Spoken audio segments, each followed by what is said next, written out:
station, Manx Radio. This is Judith Lay welcoming you to Manx Radio and to the podcast of this week's edition of At Your Service. Manx Radio.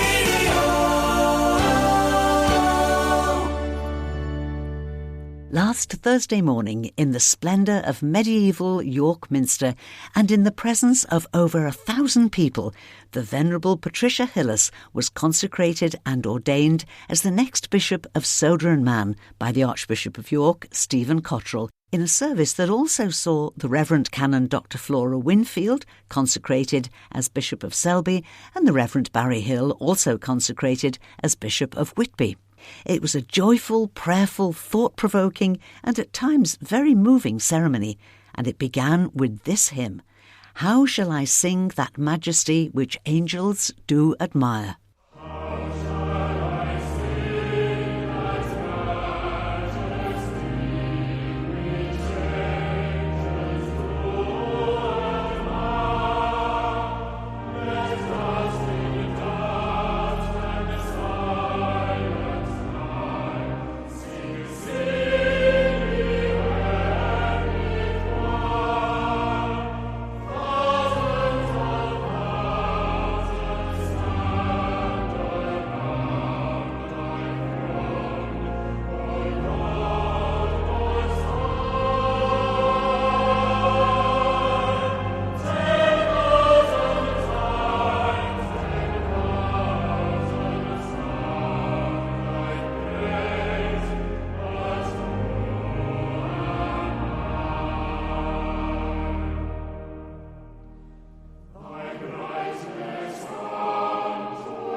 How shall I sing that majesty which angels do admire?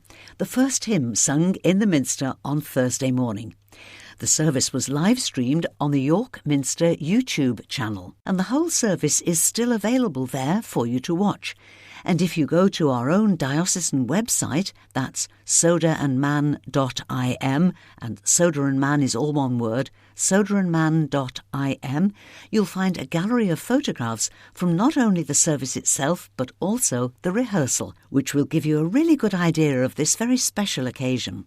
There were many people from the island who travelled to York, some to actually take part in the service, and others who, like me, just wanted to be in the congregation. And when the service finished, I spoke to as many of them as I possibly could, and it's their comments and thoughts that I'd like to share with you this morning. Our pioneer minister from Douglas, Reverend Alex Brown, was one of the Manx clergy who were present and was clearly inspired by everything he'd heard. The music was absolutely beautiful, and the words and the meaning in the service about what a bishop's supposed to do, who we're supposed to be, what we're called to do. And my highlight, I think, was the end of the service when the Archbishop of York just said to the whole place here, if you have been touched by God this morning, come and speak to someone, because look at the world, this is what we need. And kind of that encompassed the whole message of everything that we're here to do. And in fact, the Archbishop of York said right at the very beginning, he said, I'm praying that whatever your ministry is, whatever your call in life is, that you will feel differently about some aspect of it. Did that work for you, Alex? Yeah, it definitely did, particularly when the preacher was talking about the commission in Matthew's Gospel and us going out to the whole world and some doubting and being mixed with faith and doubt, and just kind of reaffirming to me that it's okay for us not to have all the answers and just to keep going in faith. It was such a life-giving, faith-affirming event. I've absolutely been thrilled to be here because I know she was coming.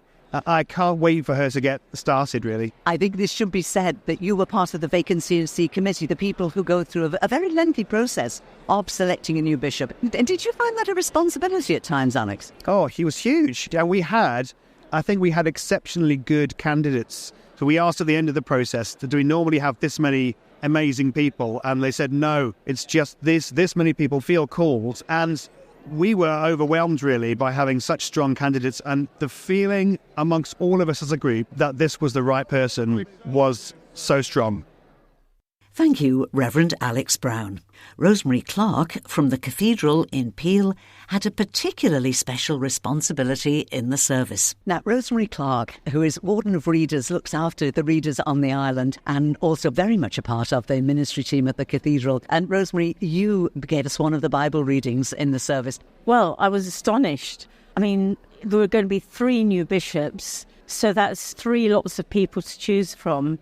To have one person from the island reading is amazing, and that it should be me was astonishing. Well, it was lovely to have the island represented in that way, and lovely that it should be somebody from the cathedral, which is going to be the bishop's base when she comes to the island. But reading in the Minster, although the atmosphere is wonderful, as a building, it's a challenge, isn't it? Well, it is, but they had said beforehand, don't worry about the microphone because we can control the levels, but do look out at the congregation. Put your thumb down the side so that you don't lose your place, and remember to speak slowly because of the reverberation, and also because when people are nervous, they often speed up.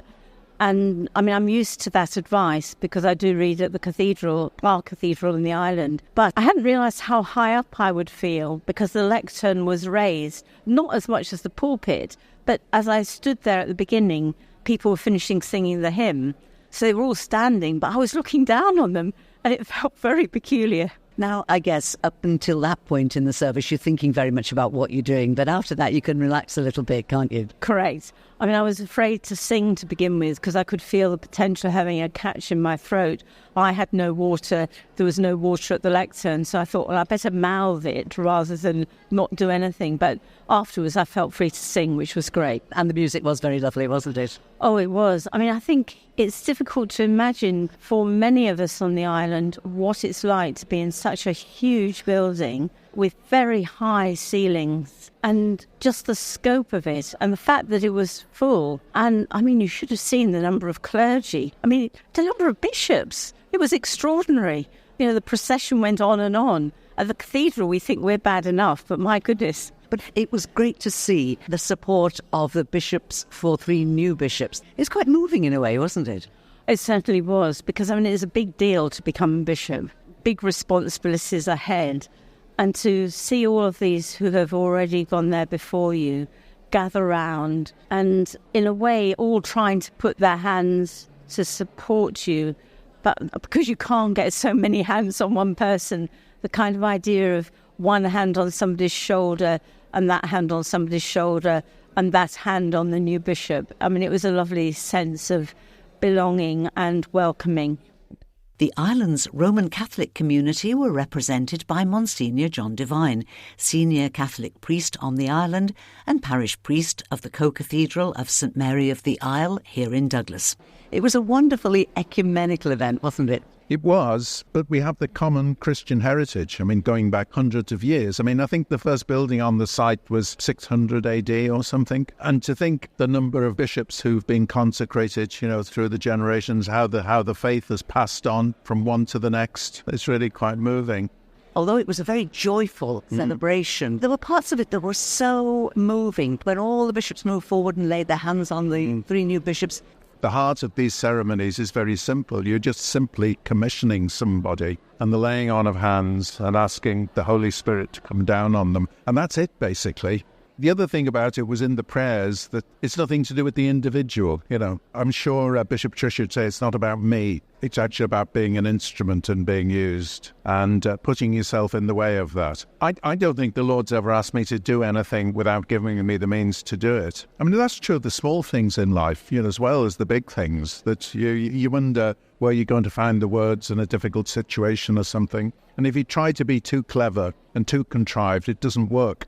Whereas if you go in with a degree of humility, and sometimes it's to say nothing, but just to be there, so the Lord works in his own ways or her own ways.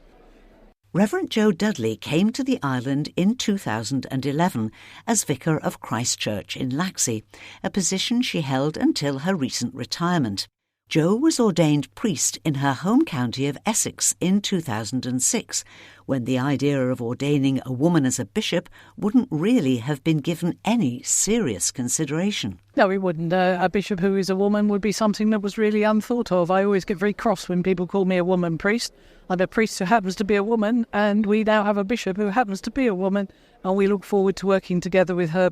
When you were ordained, what was the climate like for priests who were women then? Were you warmly welcomed, or what was it like? It was probably about 60% who didn't want to know, 60% who were rude, very degrading and very dismissive of us. And even now today we often come across it. But I think God made everybody to be exactly the same. The readings for last Sunday were where God had created man and woman to be equal. And we should all think about how we actually take the message of the kingdom and not worry about what gender we are. Was it difficult for you to overcome that, or was it particularly hurtful or even damaging to your ministry? I think it's always hurtful, but having been a police officer for 30 years and an inspector who happened to be a woman, I was well used to it. So the transferable skills, I think, went from one to the other and just got on with it. And I tended to feel it was their loss and not mine. It was quite emotional in parts, wasn't it, this service that we've all shared in? Well, I think it is, yes. It takes you back to your own ordination and the things that led up to it, the people that were there with you. But to see all of the clergy come together and actually look after one another is so wonderful. And they all have a part to play, and everybody does, in making sure that God's kingdom is increased in where we are called to be stewards of our time. We're here in this fabulous York Minster. We're standing right next to an exhibition reminding us that it is 40 years since the fire that almost destroyed the Minster, that got so close to the iconic rose window. You and I are both of the age that can remember that. In a way, it is so vivid, the memory, that it's hard to imagine that it was 40 years ago. Well, yes, the 40 years have just slid by, haven't they? We stood on a memorial stone last night that said, just stand here and think what happened 40 years ago. And when you think how the building has stood here for however many hundred, is it 600? I can't quite remember. Then really and truly the fire service and all the personnel who got together on that day did such a wonderful job to ensure that the craftsmanship of the years stood the test of the time that we live in now. And the environmental issues obviously are something that needs to be thought about. This building has stood through the World War, it's stood through all the other things, and now at £23,000 a day, is it, to keep it running? It's incredible to think that, we in our generation are going to let it spoil for not being able to look after it. But certainly the firemen of their day and all who worked together did a wonderful job, and I'm sure they all suffer from PTSD, as do many people, over different things, thinking about what might have happened if they hadn't been as good as their job. Possibly one of the most moving parts of the ceremony is when all the other bishops present gather around those who are being ordained, lay their hands upon them, and pray for the coming of the Holy Spirit to strengthen them in their ministry. One who did that was a former Bishop of Sodor and Man, the Right Reverend Robert Paterson. Consecration is a great occasion, and it's great to be here for Tricia's consecration as my successor but one. It's not that long ago since it's been possible for women to be bishops, is it? No, that's right. I was part of the process that enabled women to be bishops, because when I was consecrated, they couldn't be. And I don't know if you remember, I often expressed the view that one day I hope there would be a woman as a Bishop of Sodor and Man, and absolutely delighted that it's happening this time. Do you think, with all the challenges of the world and the pressures on church and everything, that we really, really should be most concerned about the quality of ministry and less about gender? Absolutely, yeah. The quality of ministry is right at the centre of things.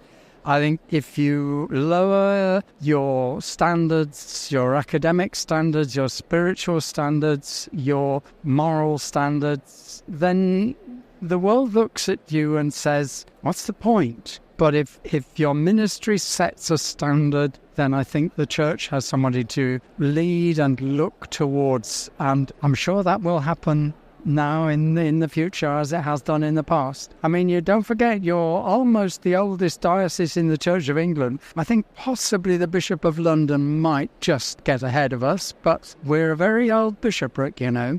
Now, you're retired, but a bishop will always be called upon to step in, help out, rescue. Yeah. And do you do a lot of that? I do a bit of that. I'm doing a bit of supervision now of a group of parishes which are going to come together into a new group. So that's a little bit the Archdeacon's given me to do. I do some confirmations, a few more confirmations coming up because the Bishop of Worcester has just retired. So there are a few more in the pipeline. I have been doing some safeguarding stuff, which, quite frankly, I don't enjoy very much. But there we go, you have to do it. Do you find that in retirement, doing all these duties, there's less paperwork, less committees and less paperwork?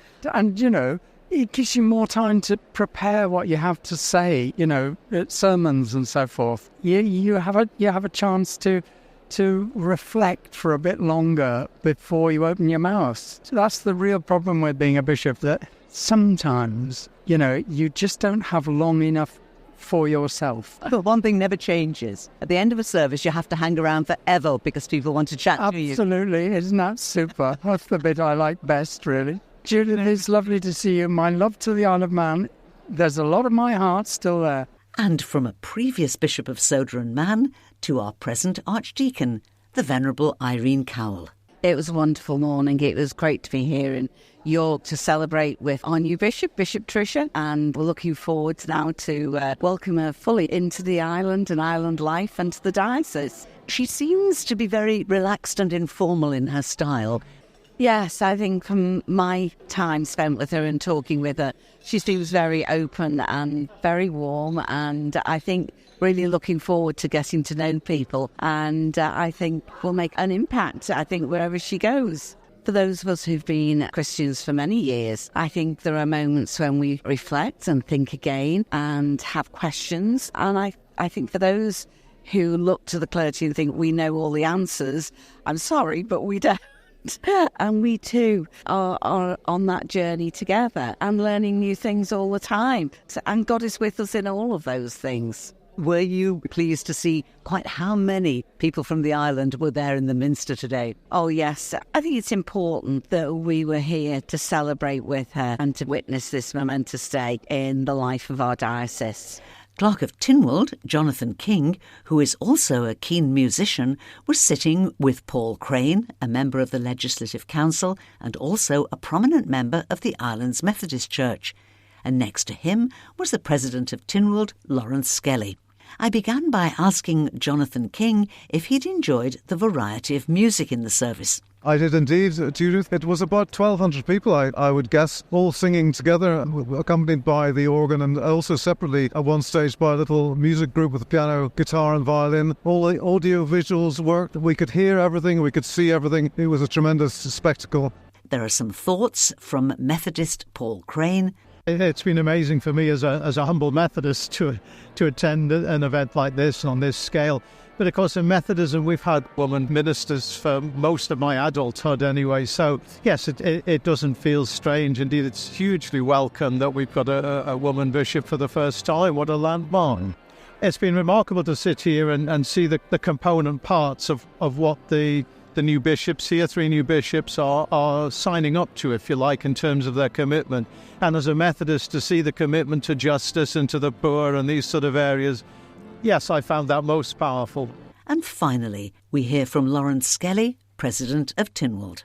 Well, I think it's an opportunity for people to think about that age-old tradition of why we actually have a bishop in Tynwald. An event like this, which of course is my first experience of it, is truly magnificent. And to hear the Archbishop of York single out the Tynwald and the Isle of Man and the amount of representation here is a very, very proud moment. Truly, we have somebody very different again here in a new bishop, and I've always valued their wisdom and their morals clearly, but it also goes back to the roots, I think, of tradition. Thank you, President of Tynwald, Laurence Skelly. Before Laurence, you heard from Paul Craine from the Islands Methodist Church and Clerk of Tynwald, Jonathan King. And how better to finish than with a word from our new bishop herself, as I asked her how, at the end of such an inspiring service, Bishop Tricia Hillis was now feeling. Just full of joy, and just so many people from all parts of the church being here together to celebrate, and just to be here in this very special place ahead of moving to the island very, very shortly. It was such a joyful morning, wasn't it? It was really full of joy and challenge, actually. You know, what are we going to be doing together, and that charge that the Archbishop will be coming to give all of us, actually, in a couple of weeks. So really excited about that. Right Reverend Tricia Hillis, Bishop of Sodor and Man. And it seems fitting that we should draw together all the thoughts and reflections that we've just heard with the hymn we sang as we left the Minster on Thursday morning, All My Hope on God is Founded.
great hymn of faith, all my hope on God is founded. Now it's time for another packed notice board, starting with events today, the 13th.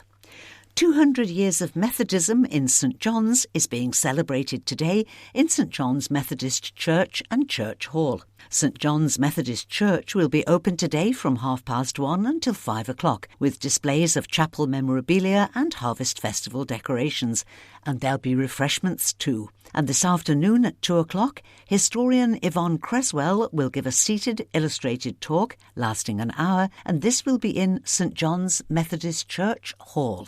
Ballygary's harvest services start today at 2:30, with a service taken by Reverend Dr. Sean Turner, with items by the young people. Tomorrow, Monday evening, there'll be a short service at 7 o'clock, followed by supper and an auction of produce by Captain of the Parish, Peter Quayle. Bride Methodist Chapel have their harvest Thanksgiving this afternoon at 4 o'clock. This service will be led by Reverend Richard Hooton. Sunday school children will be taking part, and the service will be followed by refreshments. The Cool Chapel Harvest Service is this evening at 6:30 and will be led by Reverend Joe Smart, with special items by the young people. Then tomorrow, Monday the 14th of October at 7 o'clock, there'll be the Harvest Hot Pot Supper, followed by a quiz. The cost is £10. You can arrange a team or come and be part of a team on the night. The Cool Chapel is on Cool Road, just at the top of the Isle of Man Business Park. Tonight, the Mariners Choir will be in Baldrine Methodist Hall for their harvest celebration, starting at 6:30. Reverend David Shirtliff will preach, and as usual, the service will be followed by supper and community hymn singing. Christchurch at the Doon invite you to their harvest supper tomorrow, Monday the 14th at 7:30. A hearty 2-course meal of pie, mash and veg, followed by a selection of puddings. The cost is £10 per person. Please ring Linda on 862 166 to book. 862 166. Glen May Chapel's Harvest Supper and Quiz is next Saturday the 19th at 6:30 at Glen May Chapel and Community Centre. Tickets are £7.50 for a quiz and a ploughman's supper. In order to help with catering, you're asked to please book your tickets in advance by calling Julia on 840 801. 840 801. Next Sunday, St Bridget's Bride Parish Church have a special harvest service next Sunday evening at 6:30, led by Reverend Jo Dudley with guest organist Jean James and soloist Ori Wilson, with refreshments in the church hall after the service. And finally, next Sunday, October the 20th, there'll be harvest celebrations at the Howe Chapel in Port St Mary, a morning harvest service at 11 a.m. with the Sunday school children, and an evening service at 6:30, led by Reverend Dr. Janet Corlett, again with the Sunday school children. Then also at the Howe Chapel on Monday the 21st at 7:30, there'll be a sale of fruit, followed at 7:45 by a concert by the Londu Male Voice Choir. Admission is £5, including supper.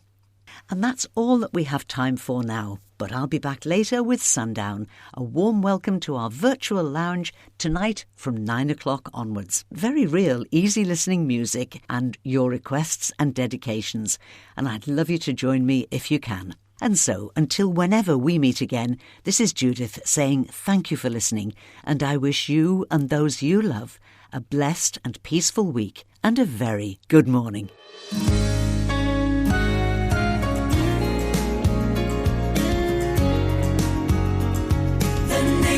Station, Manx Radio.